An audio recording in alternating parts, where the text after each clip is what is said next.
The answers will come, and it will all unfold as the story of life over gold is told.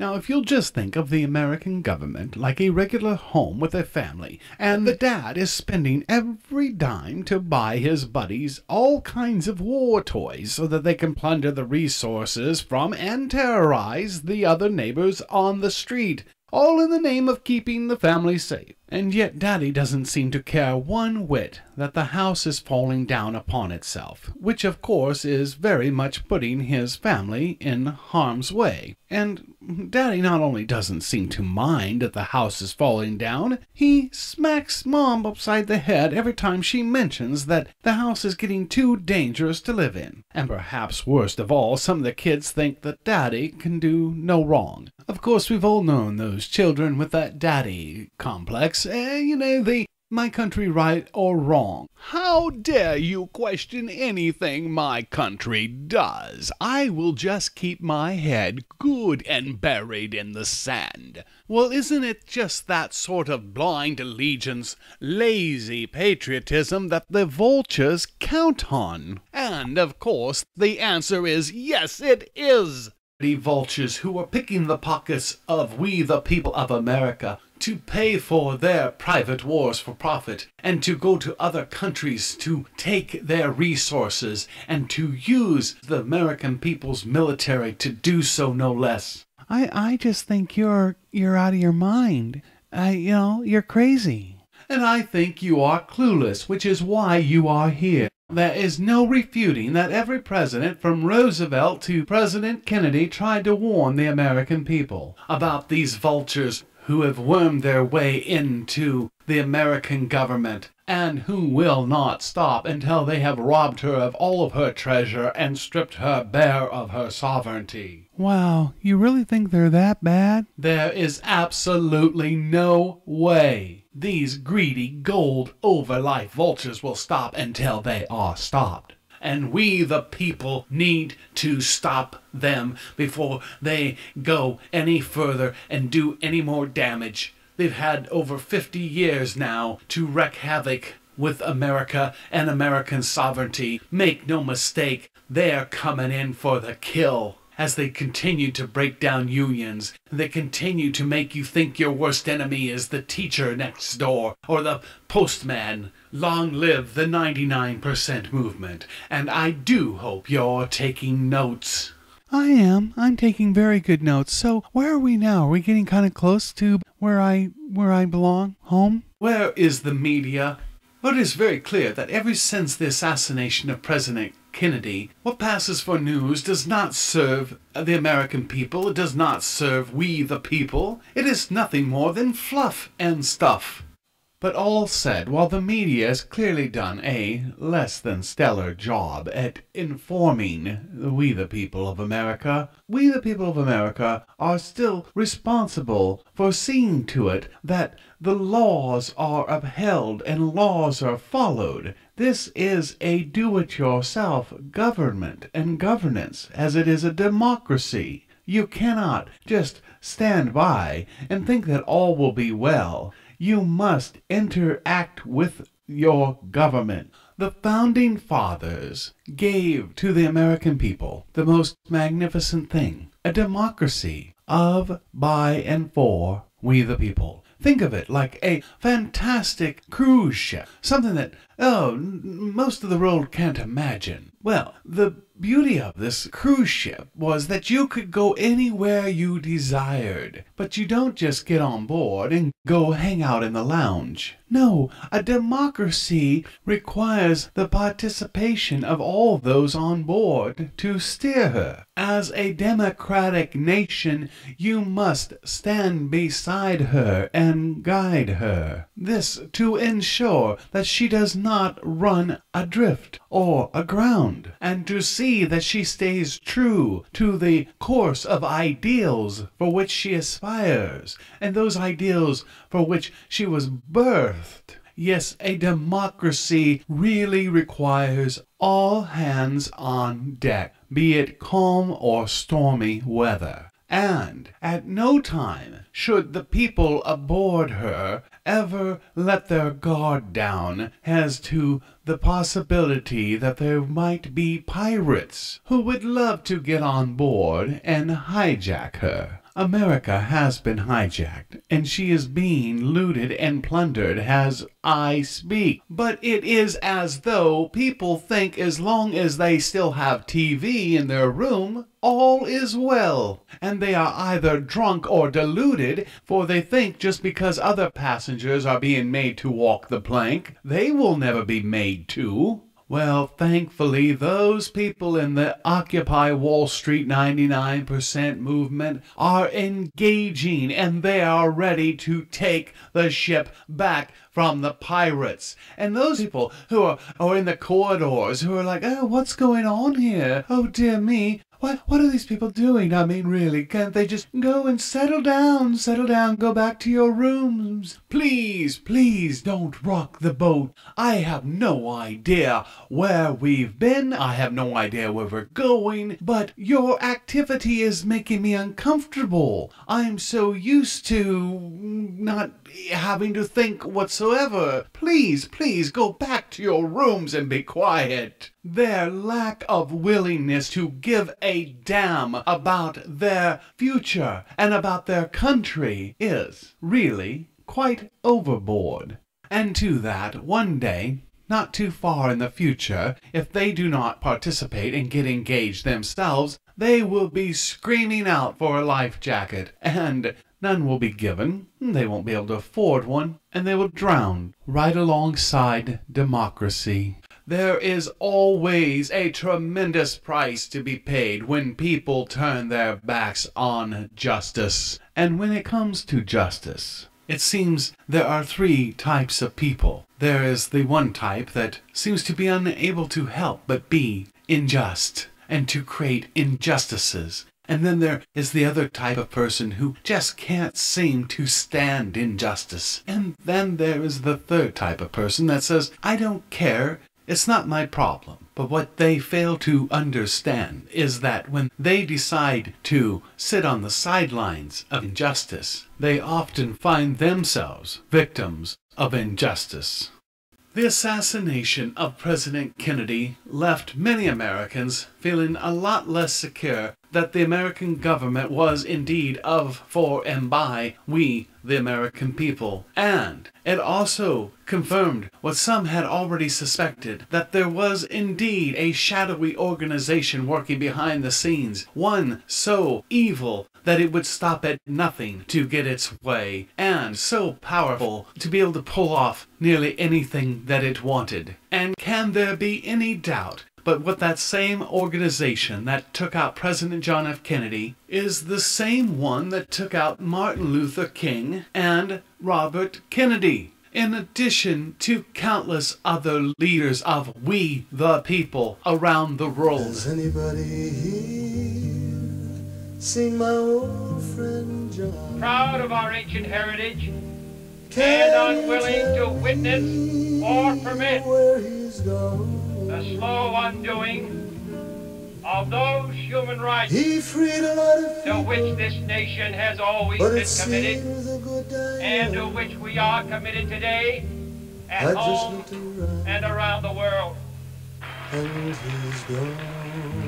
If a free society cannot help the many who are poor, it cannot save the few who are rich. Has anybody here seen my old friend Martin? A time comes when silence Can is you betrayal, tell me where even when he's pressed gone? by the demands of inner truth.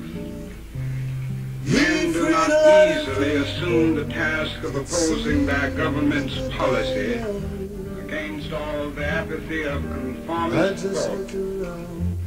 Some of us who have already begun to break the silence of the night have found that Didn't calling you just speech love is the often the things they vocation stood of for? agony. But we must speak. Didn't they try We to must speak find with all the some humility for that is you appropriate and to our me? limited vision. But we must We'll speak. be free. The time comes when silence is betrayal, even when pressed by the demands of inner truth. See my old friend Bobby. But we can perhaps remember, if only for a time, that those who live with us are our brothers. And surely we can begin to work a little harder to bind up the wounds among us and to become in our hearts brothers and countrymen once again. Abraham, Martin, and John.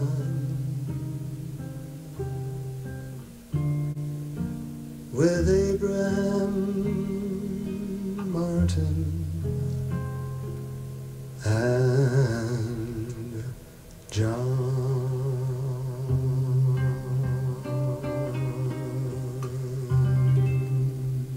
God damn them for what they stole from America, the world, and we the people. But you know something? Those who took the lives of those great people, of we the people, cannot be allowed to take what those great people meant to us, or their message that they imparted to us. They cannot be allowed to take that away. May this journey serve to reintroduce you to what America was, and stir inside your soul all the greatness we the people can bring to one another. Surely the murder of these three magnificent individuals should not mean the murder of their divine inspiration. Far too soon they left us, but they left us the keys to unlock for ourselves the doors they pointed to, and even in their deaths provide us proof that they were onto something, something that the powers against we the people were frightened of, because for those who are against we the people knew that given time,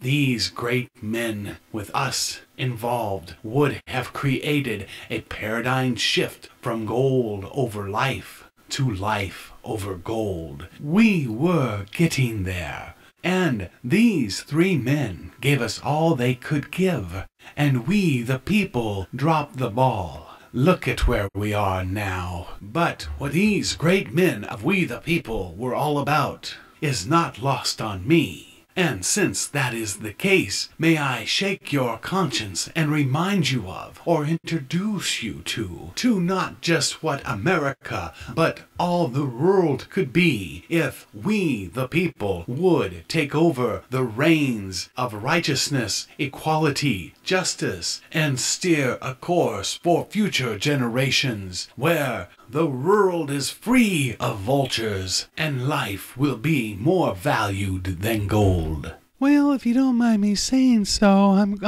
you seem to put these guys on a level that, I would think you'd only reserve for Jesus. These guys were, great men and stuff, but at the end of the day, they were just mere mortals. Yes, mere mortals. Well, I will say this about Jesus. As did Jesus, according to the Bible, these men, John, Martin, and Bobby, exuded goodness so bright it served to light a better way for all of humanity. And these three good and wise men, like Jesus, were crucified by those who placed gold over life. Now, Jesus gave instruction for action, but unfortunately too many identify themselves as Christian simply because they were indoctrinated as children and told to believe and pray, but they do not act in accordance with Jesus' instruction. What good is belief or prayer without action? We live in a three-dimensional world, and without action, we shall never get to the promised land. If we, the people, are ever going to achieve our full potential, then people need to stop relying on others to do and start doing for others. Now, let's move along. You remember when I told you about the Union Arc of American Prosperity? Yes, I remember unions. Yes, unions, the greatest thing that ever happened to America. Well, here is where it really starts downhill, along with the news media. What is your problem? It seems like all you like to do is bash Republicans. You blame everything that's wrong with the world on the media and Republicans. They're just, if it just weren't for the media and it wasn't for the Republicans, everything would just be wonderful. If you can't identify the problem, how can you expect to fix it? The news is where people get their information, and it really started to stop serving we the people about this time, 1970. Now, we have the Vietnam War, and young people are burning their draft cards and saying, hell no, we won't go. These protesters were considered anti-American and anti-patriotic radicals, and perhaps some were, but by and large, they were none of the above. They were exercising their right to refuse to participate in that war that our government called a police action. They served their country best by telling the industrial military complex bunch of bastards to go to hell. And anyone who wants to say those protesters disgraced those who went into that human death machine, I ask you, can you honestly say that the majority of those who went and died in that war, if given a chance to do it over, would not instead join those who said, hell no, we won't go? It was a war for profit, just like they've all been since. Again, I say, gold over life.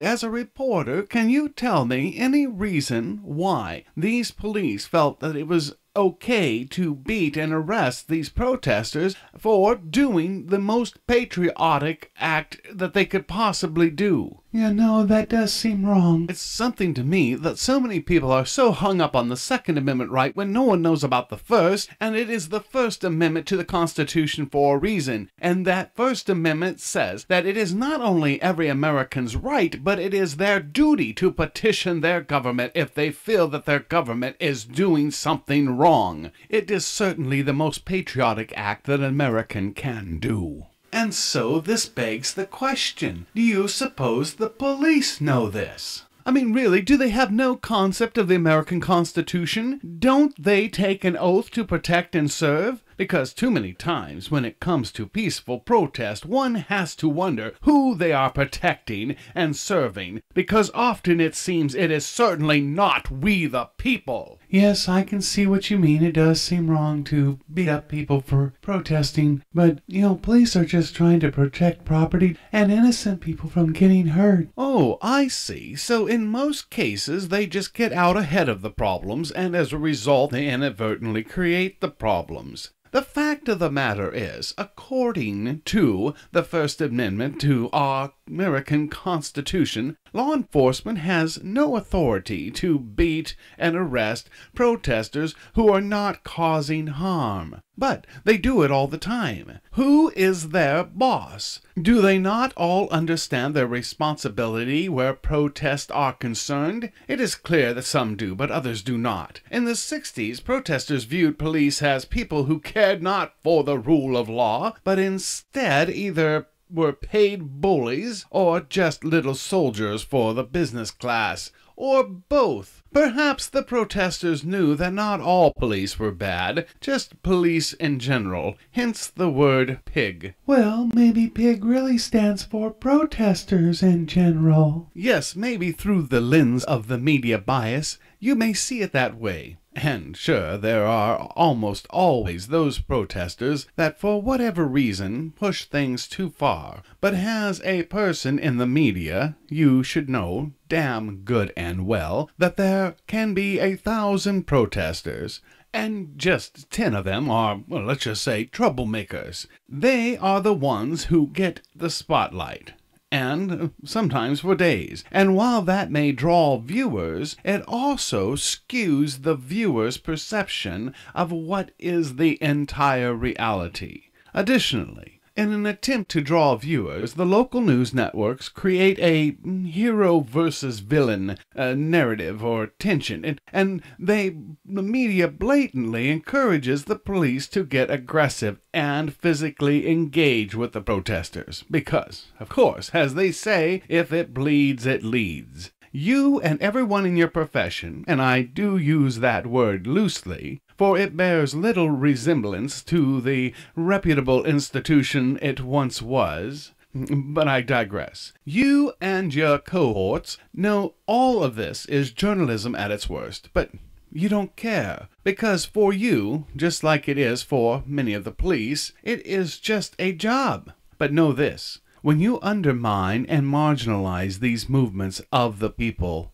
ultimately you are yours and your children's worst enemy. And the same is true for those in law enforcement, who had better start appreciating that there is nothing more American than protesting, and to that there is nothing more un-American than suppressing dissent. And they need to be on the side of those Americans who are standing up for their rights, and that includes the rights of those in law enforcement. Yes, hello, law enforcement, you, too, are the 99%. Make no mistake, the vultures want your carcasses, too. Just look at what they're doing to your teachers and the postal workers. If you think you're untouchable, you really need to think again.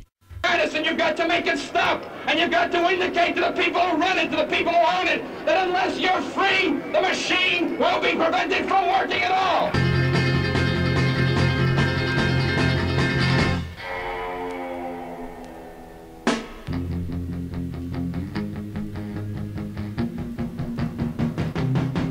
There's a new sun rising up angry in the sky, and there's a new voice crying, we're not afraid to die. There are new dreams crowding out old realities.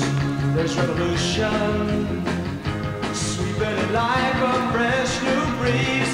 Let the old world make believe it's blind to deaf and dumb, but nothing can change the shape of things. Nothing can change the shape of things. Nothing can change the shape of things. Nothing can change the shape of things to come. Rusty dolls, pom-pom girls, you see all the way. Oh, what fun it is to have your mind reduced to clay. Civil rights, politics, just get in the way. Questioning authority when you should obey. Oh, sleeping on the lawn, living up a sleeping bag, doesn't get things done. Freedom is a drag. Jump your principles, don't stand up and fight. You won't get democracy if you yell all night. I've had just enough, really. Just enough of all this corporate media, cop, Republican bashing and warnings. When does this journey through hell end? It will end, right? Of course, but you know what they say, when you're going through hell, just keep going, and there is just a bit more hell to go through. So Richard Nixon got elected in 1968, and the Vietnam War went into overdrive. And in 1971, the military-industrial complex's Vietnam War, or shall I say, police action, was still needlessly sending tens of thousands of people to an early grave, and the protest continued.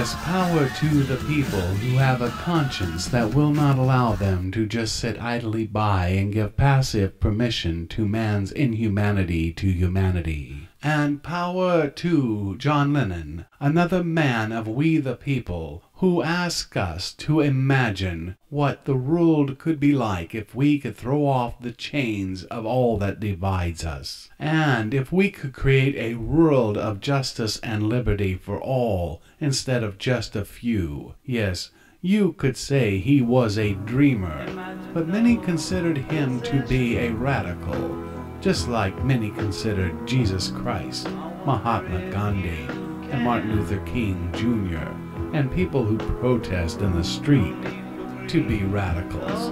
But the truth of the matter is, all of these people are rationals who have stood up and stand up to a system that is radical, unhealthy, and irrational. For it is a system that favors gold over life.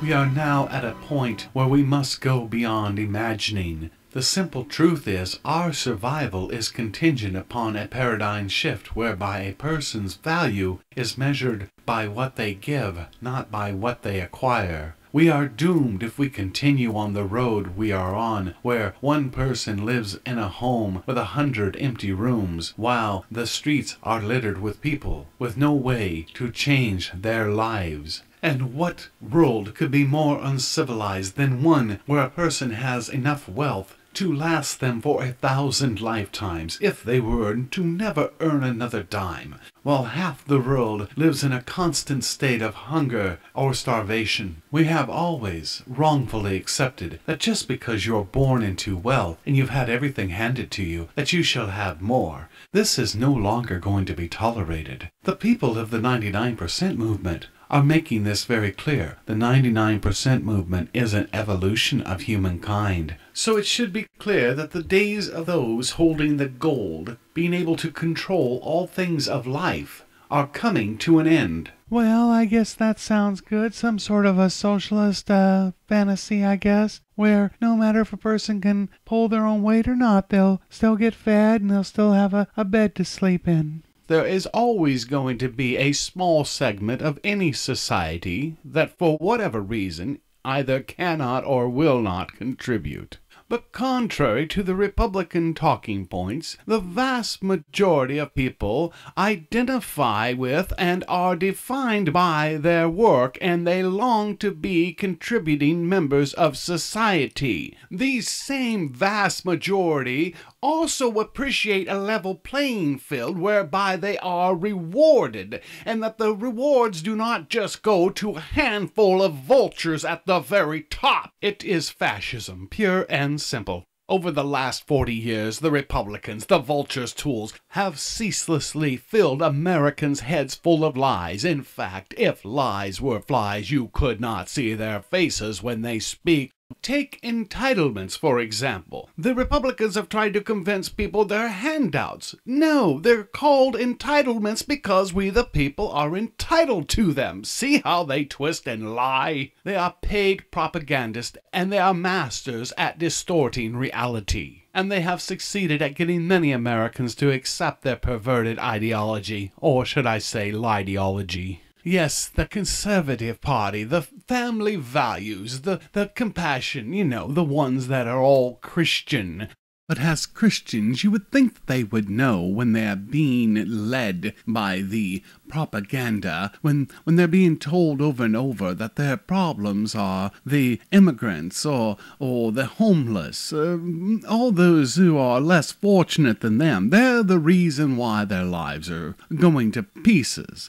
Yes, you would think that as Christians, they would know better. Do they not follow Christ's teachings whatsoever, well, be they Christians or not. What a wonderful tactic that the right-wing talk radio show host and Fox News, when they use it over and over, because they want them looking down. They want them looking at their neighbor next door, and they want to say, that man makes a little more money than you. Maybe if he made less, you would feel better about your life. But while you're looking down, of course, you cannot be looking up. And that is precisely what they want, because as long as you're not looking up, you cannot get outraged at who is really, really taking a dump on yours and your family's lives and your country. So they'll keep you looking down. All these right-wing talk show hosts, day after day after day, look down, look down, look down. Don't look up. Please don't look up. No, it's not up there. No. It's down below you. There's your problem. It's your neighbor who makes a little more money than you. Oh, it's that guy that just crossed the border. Oh, and the black people. Don't forget the black people. Oh, and the homeless. Oh, we can't forget them. For those of you who are Republicans, I will try to say this as kindly as I can. I have observed that over the last 40 years, the Republican Party has not seemed to do anything that really mirrors Christian values or conservatism, for that matter. It's really quite tragic, when you think about it, how little self-introspection or self-evaluation Republicans seem to do, because if you were to evaluate yourself and try to line it up with Christian values and conservatism, you simply could not. Practicing a little self-awareness might really go a long way into helping you understand that the Republican Party is really only about one thing, and that is removing people who would represent we the people and installing in their place people who only represent corporations. And despite what the right-wing activist judges on the Supreme Court say, corporations are not only not people. No, they're not only not people, they are sure as hell not we, the people. And to my conservative and Republican Christian friends, they say the truth will set you free. I just set you free. You are so negative and confusing. You defend the government, then you bash it. You just love to bash. Well, I suppose I am a rational who views my, quote, country, right or wrong, as being a false patriotism. For a true patriot acknowledges when his country has gone off course and does something to correct it. That's why there is nothing more American than a protester, and nothing more un-American than a person who gives a protester a hard time or complains about them. Why, as a good American, there are two lines you must never cross, and they are, of course, the picket line and the protest line. Sadly, it seems that when it comes to the American media, they seem to be as fast to applaud people for standing up to their government in another country as they are to criticize Americans for standing up to theirs. Considering America is somewhat the cradle of democracy, it's rather curious, this behavior on behalf of the American media, wouldn't you say? You've really got some serious police and media issues. We in the media don't create the news, we just report the news. I really think you give us way too much credit for what the world is or isn't. Can we please go back now? It's time for my break, and I'm really getting hungry. Well, please rest assured we are getting there, although we do have a little ways to go. In the haze of the Vietnam War and protest, it went nearly unnoticed that Richard Nixon, who had spent nearly his entire political career bashing communism, wonder of all wonders, became very buddy-buddy with communist China, by, of all things, giving Red China most favored trade relations status. The results of this anti-American, commie-loving move was that the American workforce was now finding itself competing with absolute slave labor. And as a matter of course, wages for the average American have been in decline since 1973. And the Union arc of prosperity was definitely at its downside dipping. We have to move along, but before we leave the Nixon era, it is important to note that the Supreme Court decision on Roe versus Wade set the stage for the Republican Party to borrow from the Ku Klux Klan playbook and set forth to hitch the wagon of religion to itself by claiming morality, values, and God as that of which the Republican Party was made of. But of course, in reality, they were and are just the opposite. In reality, the heart and soul, the core of the Republican Party, is really made up of nothing more than greedy vultures. I know what you're saying. But they are the pro-life party. Well, they may be the pro-birth party, but that's where anything that resembles pro-life ends. For after you're born, it's, how shall we say, tough noogies. Well, of course, you're good for a war when you come of age, but beyond that, really, it is just a political party that is steeped in hypocrisy. Nevertheless, it worked like a charm, just like wrapping Reagan in the flag, and all but declaring this anything but compassionate or conservative tax and spender the second coming. And the phony Republican Party is still trying to shape Reagan's image into something akin to a saint. And the truth is, he was just one man who got installed by the greedy vultures. And for they, his masters, he did a lot of damage to America. And Reaganomics sent America and Americans straight down the road to hell. Wow, no matter what you say, you are a radical. Yes, I imagine the truth does sound radical. After years of living in one big lie bubble. Well, you probably hadn't been born yet during the Iran hostage crisis. But like I said, the CIA made a deal with the hostage takers that, in fact, it is possible that the CIA even orchestrated the taking of the hostages in the first place. Not to sound too conspiratorial, but I digress. The CIA had the hostage-takers hold the hostages until Reagan took office, but months before that, every evening on the nightly news you'd hear, "Well, it's day number 9 of the Iran hostage crisis." "Well, good evening, it's day number 18 of the Iran hostage crisis." "And before we get started this evening is day number 37 of the Iran hostage crisis." And so on and so on. It was a constant daily drumbeat into the minds of Americans that Carter was weak. I guess President Jimmy Carter could not bring himself to tell the nation that there was a CIA plot to install Reagan into the presidency. Why, the media would have had as much fun with that as they did his brother Billy. Who's Billy? It's not important. The point is, the media was fully duplicitous in this conspiracy to ensure that Reagan would be the next president, and the corporate-owned media delivered the votes needed via propaganda, and then they went hog wild after he became president, just as though they were going off of a scripted playbook.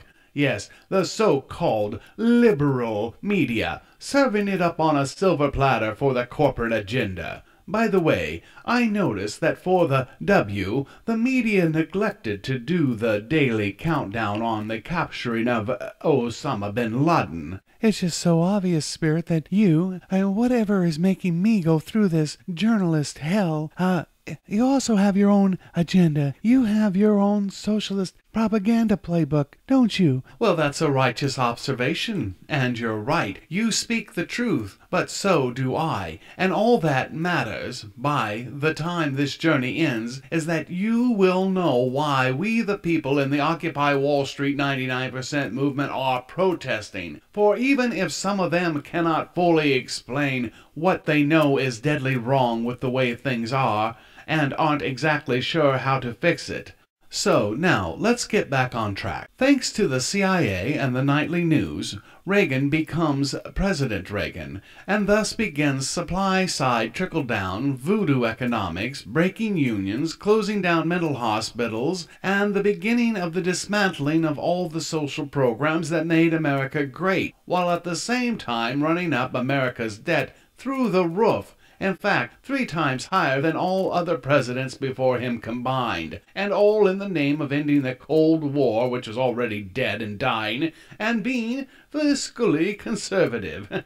Yes, the man was a real saint for the heartless, greedy bastards, and that's the truth. Meanwhile, Americans get used to trickle-down and flattening wages and start charging everything. Then Bush the senior gets in and does another mother-of-all-wars little gig with Iraq and talks about a big idea. What does he call it? Oh, yes, a new world order. And then, during the next election cycle, a funny-looking man named Ross Perot occupies the Larry King Show for what seems like years and warns about a giant sucking sound that any fool with half a brain would know what would happen if job-killing trade agreements like NAFTA and GATT were put in place. And lo and behold, that is the first thing the next president, President Clinton, did in his first term. The union busting that started with Reagan in 1980 goes into overdrive with NAFTA and GATT, and also the propaganda of the right-wing radio.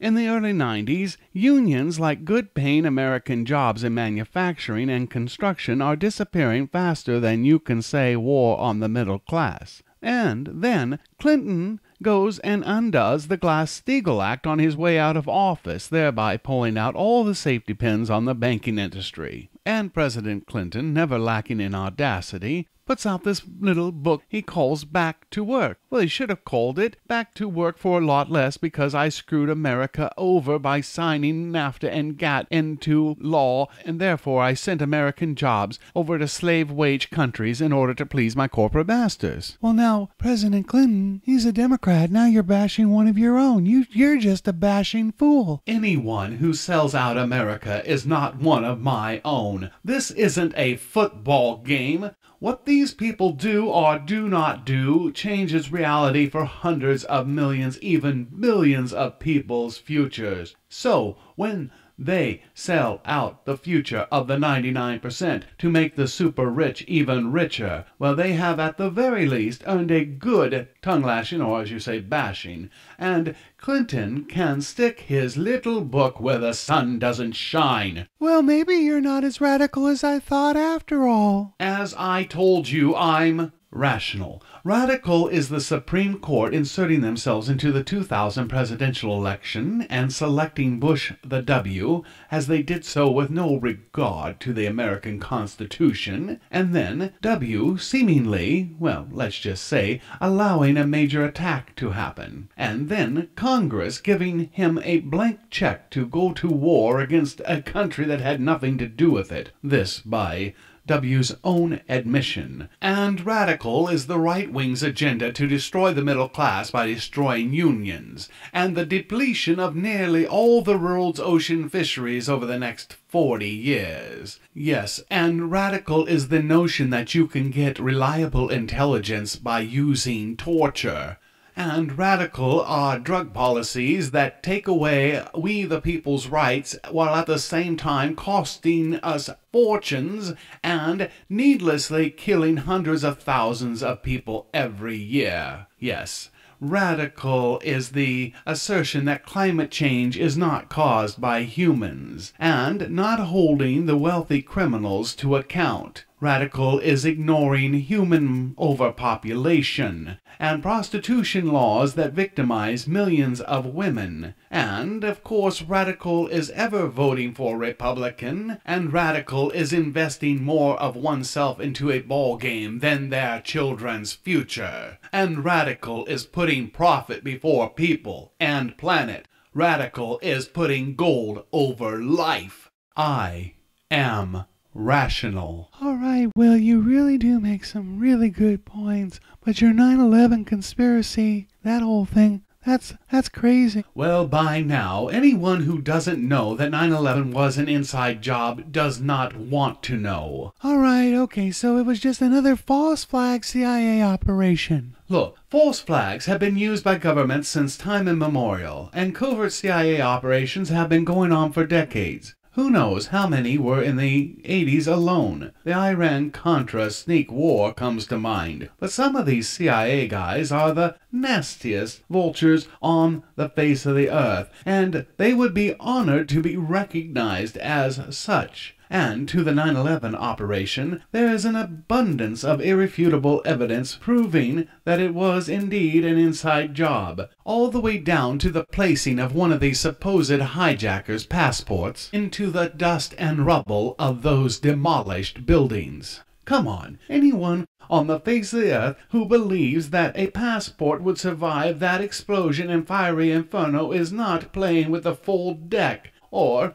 is definitely in a land called denial. No, it was not only an inside job, but the vultures that did it went so far as to prove it. Okay, back to Bush the W. Then, still in his first term, he puts the last piece in place for the biggest heist in the history of the world using the U.S. housing industry. But as he said, it's hard work. And to his credit, when he's not raking hay on his Crawford ranch, he's working his fanny off trying, in his words, to catapult the propaganda, to get Americans to privatize their Social Security and to become players on the Wall Street stock market, which he and everyone in the know knows is going to crash. GW was proof positive of a puppet president. Over the course of W's lower tax rates and less regulation in order to keep jobs in America presidency, America lost 50,000 manufacturing companies and over 5 million decent-paying manufacturing jobs, most of which were union jobs. So it would seem that the lower tax rates for the filthy rich and the corporations actually mean fewer jobs, certainly fewer good-paying jobs, certainly fewer union jobs, and the end of the American dream of life, liberty, and the pursuit of happiness. Well, anyway, sure enough, the housing bubble burst, and the Wall Street banking casino gets bailed out, and we the people with our pockets picked get kicked to the curb, lose our jobs, and have to work more for less. You just gotta love these Republicans. If you're an anti-American, anti-democratic, gold-over-life-loving, filthy rich vulture. Now, let's listen to Senator Kennedy, another remarkable man of we the people, as he asks the most obvious of questions. What is the price? What is the price that you want from these working men and women? What cost? How much more do we have to give to the private sector and the business? How many $billion more are you asking? Are you requiring? When does the greed stop? We ask the other side. Do you have such disdain for hard-working Americans that you want to pile all your amendments on this? Why don't you just hold your amendments to other pieces of legislation? What is the price that the workers have to pay to get an increase? What is it about working men and women that you find so offensive that you won't permit even a vote?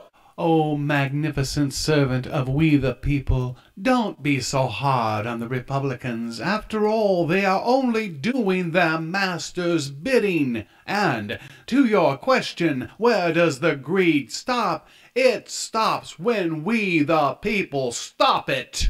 Wow, I'm really beginning to see why you have some issues with the Republicans. You'd have to be in a coma not to. The Republicans, having pledged allegiance to a man who says he'd like to have our government small enough to drown in a bathtub, translation, he'd like to make it so that we the people were so insignificant that we would become entirely irrelevant and powerless. No wonder the Republicans do such a terrible job at governing. It's because their goal is to make government operate so inefficiently that we the people beg for privatization of traditional government operations. No wonder the Republicans have had to rely on questionable election practices like using easily hacked and rigged Diebold voting machines that provide no paper trail, to providing the same number of voting machines in a primarily Limbaugh-loving district with a population of 30,000 as they do in a primarily liberal district with a population of around 140,000. And lately, the Republicans have been working overtime, purging or removing tens of thousands of voters from the voting rolls, permitting them from being able to vote. The excuse they use is voting fraud, even though they admit voter fraud is statistically non-existent. but they say they are just trying to get out ahead of any problems. But it sounds more like election rigging to anyone with half a brain. Yes, all of these issues would be enough to make any democracy lover scream bloody murder at what clearly seems to be the Republicans' circumventing of American democracy, but yet the silence from the Democrats is deafening. It's as though the Republicans rape we the people and the Democrats watch. Clearly, the American democracy is in deep trouble, with the polls showing that up to 80% want to raise the tax rate on those making over $200,000 a year, and politicians simply turn a deaf ear. If all this wasn't enough to make a true patriot clamor for a bloody revolution, the 5 neocon American mullahs, activist U.S. Supreme Court justices, have ruled that money is speech, thus ensuring that we the people's elections can be bought. Yes, money now does all the talking, and American democracy does the walking out of the way of the fascist oligarchy. Most Americans will never hear this, even those who tune in to see what's going on. For example, talk radio outnumbers liberal radio, if you will, by about 99-1. It's wall-to-wall propaganda of just one side, the side that is against we the people. For it is the side that serves gold over life. And lastly, speaking of being in a coma, well, let me just say, the Tea Party of 2010. And now, let's listen to newly elected President Barack Obama having to make the case that the government will be needed to help pull America out of the ditch that the Republican Party put it in. It's really pathetic. There have been criticisms from a bunch of different directions about this bill. So let me just address a few of them. Some of the criticisms really are with the basic idea that government should intervene at all in this moment of crisis. I mean, you have some people, very sincere, who philosophically just think that government has no business interfering in the marketplace. And in fact, there are several who suggested that FDR was wrong to intervene back in the New Deal. They're fighting battles that I thought were resolved a pretty long time ago. Most economists, almost unanimously, recognize that even if philosophically you're wary of government intervening in the economy, when you have the kind of problem we have right now, what started on Wall Street goes to Main Street, suddenly businesses can't get credit, they start paring back their investment, they start laying off workers, workers start pulling back in terms of spending, that when you have that situation, that government is an important element of introducing some additional demand into the economy. So there you have it, President Barack Obama stating the obvious. But for some reason he chooses half measures rather than going straight off of the FDR super successful playbook for getting America out of the second great Republican cause depression. And he starts playing all nicey-nicey with the greedy vultures that seem to be coming in for the kill. And the too bigs to fail got even bigger. Once again, the big money boys privatized and pocketed the gains and socialized their losses on we the people's backs. People need to wake the hell up. The bankster bastards just cleaned us out, and now they're capitalizing on our dirt cheap labor. And I can't imagine how a single American could possibly need to ask, what is the Occupy Wall Street 99% movement protesters? What are they protesting? What do they want?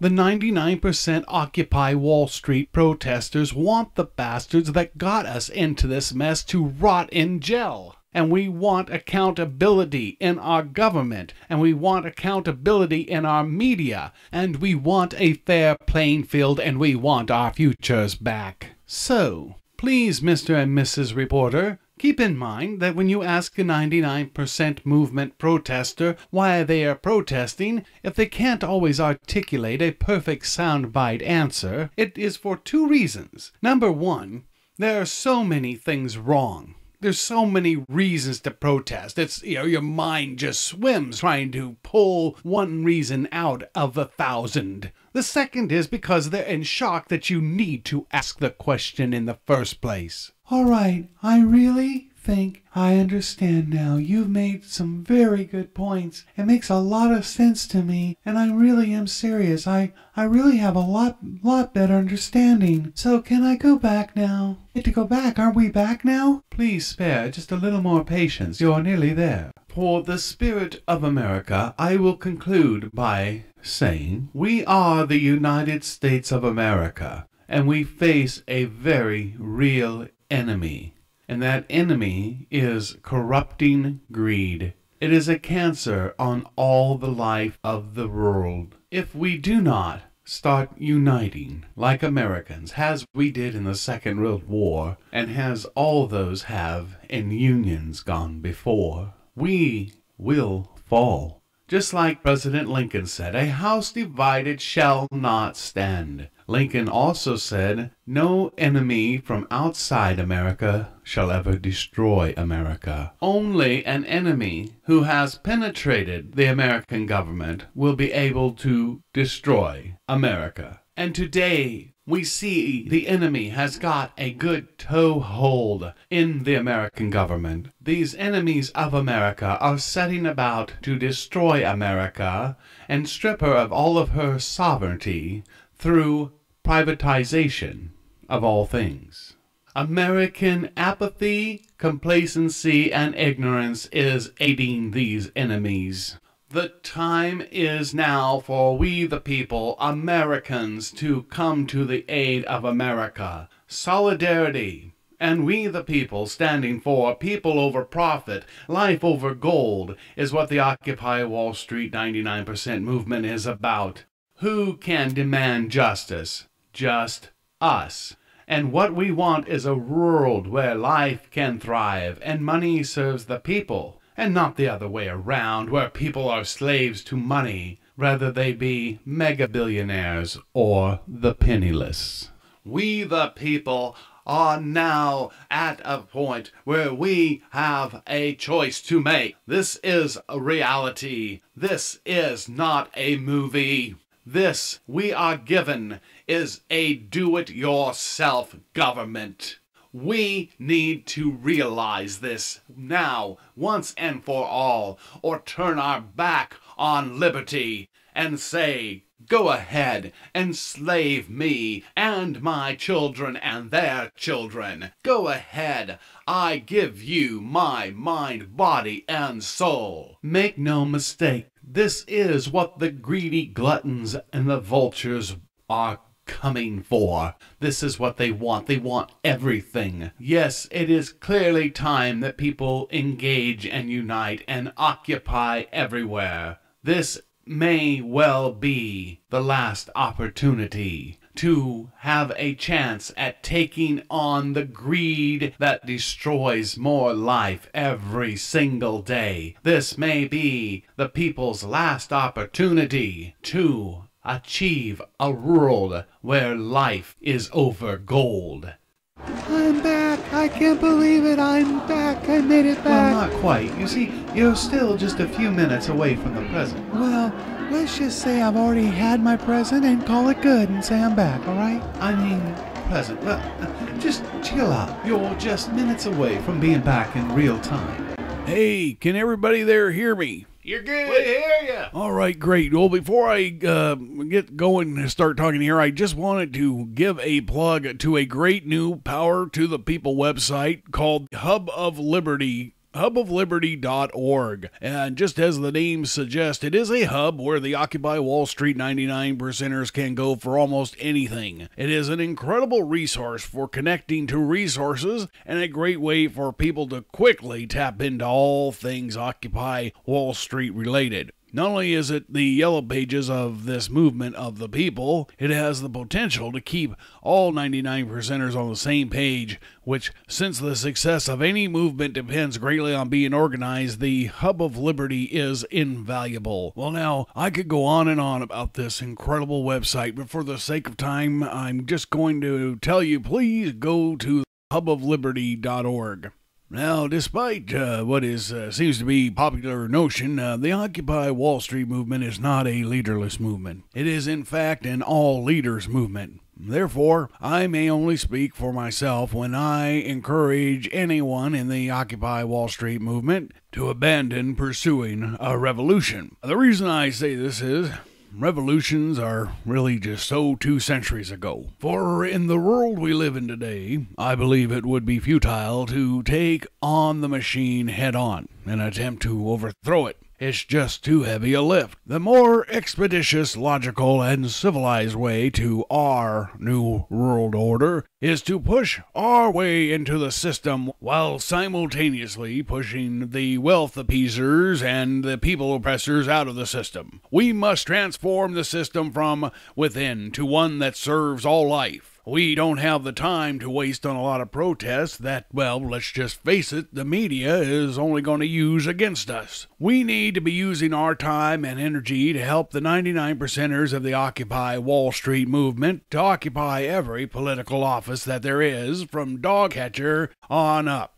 And the rest of us need to give our support to them and be the wind beneath their feet. Yes, those who endeavor to represent the 99% movement and take the place of the appeasers of the wealthy and the oppressors of we the people, well, they deserve all that we can give them, from campaigning for them to bringing them dinner. And yes, I am thinking of running. And I'm very fond of spaghetti. Now, of course, this may mean watching less ball games and a little less R&R, but we must make every effort to occupy our government. But otherwise, we won't be watching anything but our children's future slipping away, our democracy, and our planet die. So yes, that's my main message. I really think it's super important to occupy our government. Yes, when it comes to occupying it, I mean no offense to anyone, but I really think parks are so last year. So this, along with winning the hearts and minds of we the people with the goal of having them join in this, their movement, for they are the 99%, will get us where we need to be and at what will be lightning speed compared with street protest and camping in the park. Yes, we still need to occupy, of course, but let's occupy everywhere. And now, let's give it up for Q and his Wall Street attitude rap. Your greed is good. Your greed is good. Don't try to tell me it isn't. Whiny Wall Street occupiers just don't like me and peasants. No. They're just a bunch of losers. Yeah, they're just a bunch of losers trying to save the bleeding nation by trying to end Wall Street's cannibalization. Don't pay them any mind. So the rest of you losers don't pay them any mind. They're just fighting for your children's future. Waste of time. Oh, what a waste of time. Waste of time. Your future, like your money, has already been spent. And surprise, surprise, your government don't give a shh. Wall Street lines the politicians' pockets. Yeah, Wall Street lines the politicians' pockets. And it's money well spent. Yeah, it's money well spent. Cause it assures the rich get even richer off of you. The 99%. The 99%. Don't tell the talking heads on the TV and the radio, cause they don't know, yo. Don't tell the talking heads. I said shh. Don't tell the talking heads on the TV and the radio. Yeah. Let's give it up for Q, yeah. Thank you all for being here today. I want to tell you something, folks, you may not be aware of, but unlike any other time in history of the world, today we are at a tipping point. Yeah, I'll tell you something. Failure is just not an option. We the people should feel really proud here. You know, the 99% movement now finally coming into fruition. It's about time, and we need to move forward without hesitation or fear, for we are on the side of life. The only people who should feel any shame or fear are those who are against us, for they are in effect against life, and let's face it, they value gold more than life. And instead of saying, let the revolution begin, I say, let the evolution continue. Yeah, the time is now at hand for all humankind to evolve from being takers into givers. It is time for all people to care for themselves by caring for others. Now we can do this. We can change once and for all the course we have always been on. Yeah, that sorry course that we've always been on. That's a course where many suffer so that a few can obtain more than they could ever use in 1,000 lifetimes. We can and we must begin clearing a new path. A path that takes us all home where we really belong. And that home is where we all coexist in peace. And where we all can rest without fear of being harmed. And where food insecurity does not exist. And where people can labor for themselves and their work is rewarding, not drudgery. Yeah, right. Now, I want to tell you, speaking about work, real quick, yeah, if you're a postal worker or a teacher, I think I speak for almost everybody, if not everybody here in this 99% movement when I say, we know you're under attack from the right, but we've got your back. And we're going to push back. And I got to just throw this out here real quick, just a little thing here. You teachers, you might want to consider, for the sake of smaller class sizes, year-round school. And besides that, get that gripe off the table. And police and fire. You should know by now, the Republicans are coming for you next. Yes, and if you are in any of these 4 unions and you're still voting Republican, please put the gun down. Stop shooting yourself and America in the foot. I think by now it should be crystal clear. The Republicans will stop at nothing, and I do mean nothing, to turn America into a banana republic without the tropical breeze blowing by. Now, we the people, let's stand in solidarity with all unions, and damn it, all unions stand with all unions. I mean, seriously, if you're in a union and you aren't supporting the union, you think you ought to vote, Republican? Get the hell out of that union. Go find yourself a job pumping gas somewhere for minimum wage, which they're going to lower if they get their way. So God bless the 99% movement. Our time is now. Get up, stand up, and please, law enforcement, help us help you. Thank you, and power to the people. Let's evolve. From America to Asia, Africa to Europe, people are rising up to claim their rights, demanding a true democracy. We can no longer afford to let corporation greed and corporate politics, corrupt politics, set the policies in our nation. We, the people of the United States of America, considering the crisis at hand now, reassert our sovereign control of our land. Solidarity forever, we are the 99%. Yeah, I just want to say something real quick about breaking the chains and starving the beast. Whenever you can, folks, you want to shop local, you want to go mom and pop, okay? Don't go to those race to the bottom chain stores.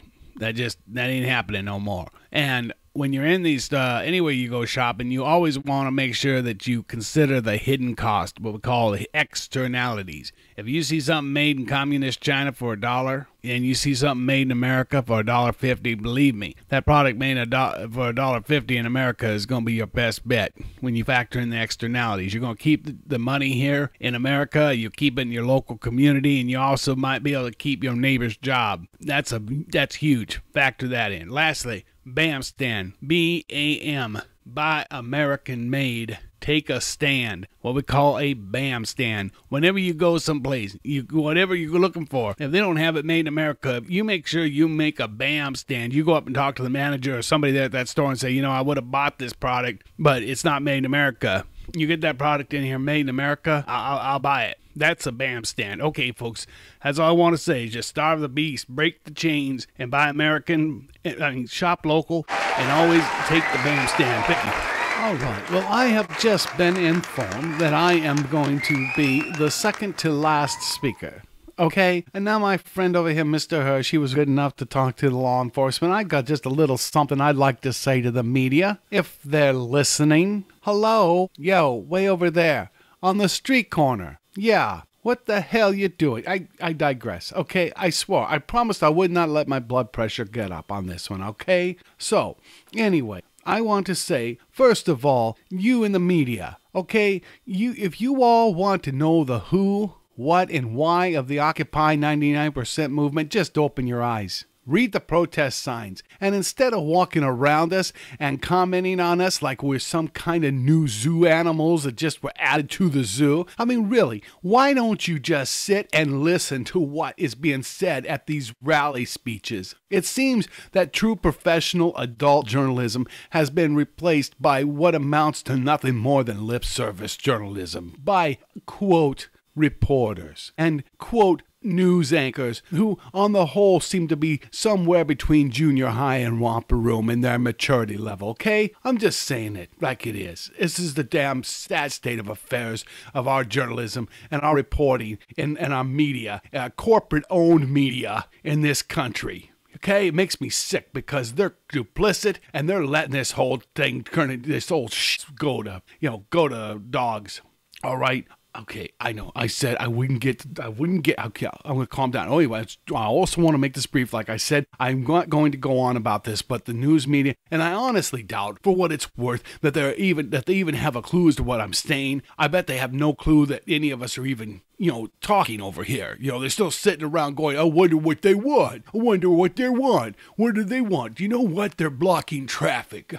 Oh, Jesus. Okay, all right. I'm sorry. Again, I digress. Okay, so I'm going to just wrap up by saying that you in the media, the corporate-owned media, you're doing a tremendous, first of all, you're doing a pathetic job, okay?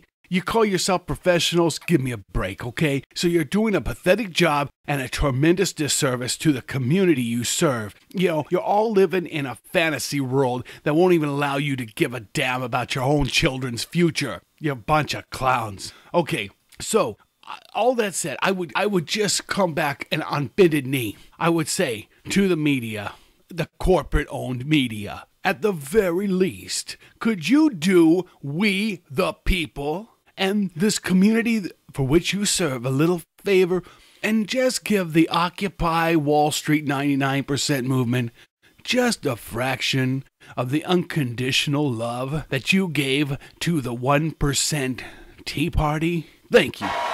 That's all. I'm done.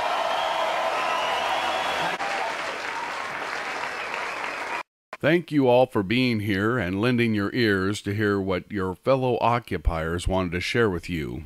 And thank you for giving a damn about the people, planet, and the future. You and people like you are why this movement will succeed at taking our world out of the control of those who are afflicted with the disease of greed and those with authority, oppression issues. Some people think this movement started out of our frustration with the bank bailouts. But the truth of the matter is, this day has been coming for thousands of years, and like others have said here earlier, this isn't a revolution as much as it is an evolution of humankind. For humankind is at a fork in the road, whereby we either evolve into people who do not resemble spoiled, thoughtless brats, or we will perish by way of selfishness at our own hands of destruction. I have faith in people. I believe humankind is entering into a new dawn and into a world where all people will be free. I believe we are entering into a new phase of spiritual and mental being, and we are already beginning to throw off the shackles of hierarchy, tyranny, and oppression, and bringing into our bosom a new world of equality, compassion, and real justice and liberty for all. Indeed, a new world that is for the first time of and by and for we the people. A world where for the first time all people will put life over gold and value others not for what they have, but for what they have given. I believe humankind is on the threshold of this new world that we the people will make to serve the whole of humanity, and that treasures and nurtures all life on this magnificent planet that is home to all life. The days of gold over life are dead and dying, and we are the pioneers of this new day. Like fish swimming to spawn, in our quiet moments we have all heard the calling, felt the pull at our hearts, unlike anything else we have ever experienced. We gather, yet some cannot explain, but in our hearts we are compelled to change the course of humankind. It is our destiny, a metamorphosis. Like the caterpillar must become a butterfly, we must create a new and fantastic world and future for all those who will follow. Yes, this is our time. What must be done has been laid at our feet. We cannot walk away any more than a butterfly can return back to the cocoon. We are unable to forsake future generations by surrendering another day to the old guards that are hell-bent on the destruction of the people and the planet. Their days are waning dim in the bright light of humankind's new dawn. We must and we will occupy the hearts and minds of the people, and the people will gather like a storm to blow away the decaying, oppressive, tyrannical old establishment, and in doing so will clear the path for we the people to occupy the system with we the people and push out the oppressors of the system. When we occupy the hearts and minds of the people, then we the people will have all the leverage we need to make our new world inevitable. We the people must, can, and will do this. We shall fight not with our fist, but with sheer determination and passion, and we will win. And once we have won, we will never again let greed or the love of money rule over anything or anyone. One day, future generations will look at history and say to one another, can you believe that back around the 21st century, greed almost destroyed the world? And to that future, since greed is like a cancer on the world, it is not enough to just defeat it. We must ensure that never again is it given a chance to grow. Yes, I am certain we have all we need to succeed, because I agree with what John F. Kennedy said. There is no problem created by mankind that cannot be solved by mankind. We will solve this and bring about a world that is of, by, and for we the people, because we are the 99%. We are who we have been waiting for, and we have arrived. Power to the people, and life over gold. Over gold. Over gold. I'm back, I'm really back. Stacy, is something wrong with your back? Oh no, I'm back, and we never left the air. So, the question, what are they protesting? Well, they love their country, they love their sovereignty, and they love the planet, and they are very much against the greedy vultures who are, because of their greed, are destroying everybody's future, and they want to get all of the corrupting money influence out of our politics. And, well, we are the 99%, and we are who we have been waiting for, and we have arrived. So power to we the people, and power to life over gold. Okay, we'll have to get back to Stacy a little bit later. But in other news today, the president has decided to go ahead and allow more offshore drilling. Is it that time when our Bill of Rights is defiled every day? When our adventures abroad threaten our security at home? When the Federal Reserve keeps our free nation enslaved by debt? When the people of the world tremble under the thumb of corporate? We are the 99. We are the 99. Oh, we are the 99. You may be the other 1%, but we are the 99. We are the 99. Oh, we are the 99. You may be. We're the 99%.